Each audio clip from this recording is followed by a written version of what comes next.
qu'il ne pouvait pas en être autrement. Parce que nous dit Monsieur le Président de la République?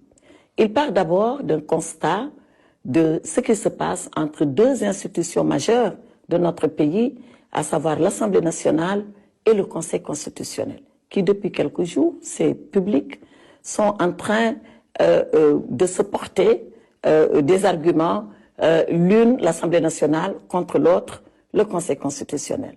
L'Assemblée nationale a été jusqu'à voter une résolution qui ouvre une enquête sur le processus électoral, y compris peut-être les fondements de la décision du Conseil.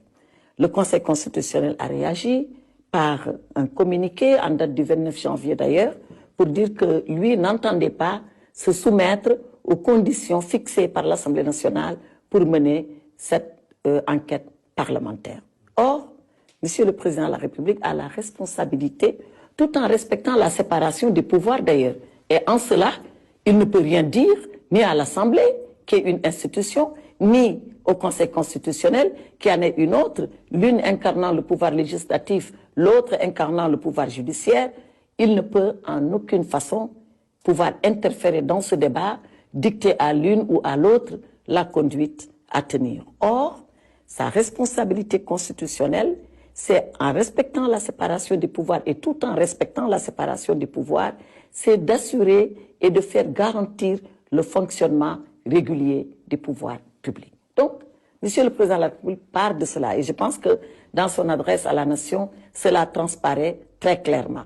Assumant cette responsabilité, il pense que, à la suite de la saisine de l'Assemblée nationale, qui lui a envoyé un avis, parce que l'Assemblée a déjà, par son bureau, décidé qu'elle allait se réunir en plénière selon la procédure d'urgence, saisie qu'elle est par une partie de ses membres pour reporter l'élection présidentielle. De quel délai, on ne le sait pas, puisque l'Assemblée est souveraine, elle va discuter. Donc, par égard et par respect pour cette institution qu'est l'Assemblée nationale, qui est le siège de la souveraineté du peuple, le président dit, à partir de ce moment, moi, j'attends que l'Assemblée délibère.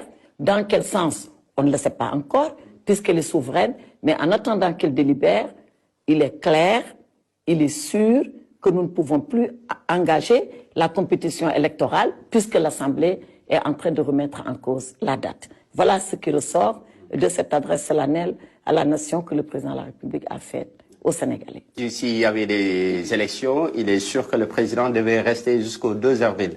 Alors, maintenant, au-delà du 2 avril, est-ce qu'on peut parler de vacances du pouvoir? Non, mais absolument pas. Qu'est-ce qui se passe?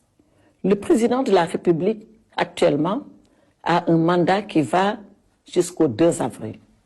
Cela est incontestable. C'est au 2 avril qu'il passera le relais à son successeur.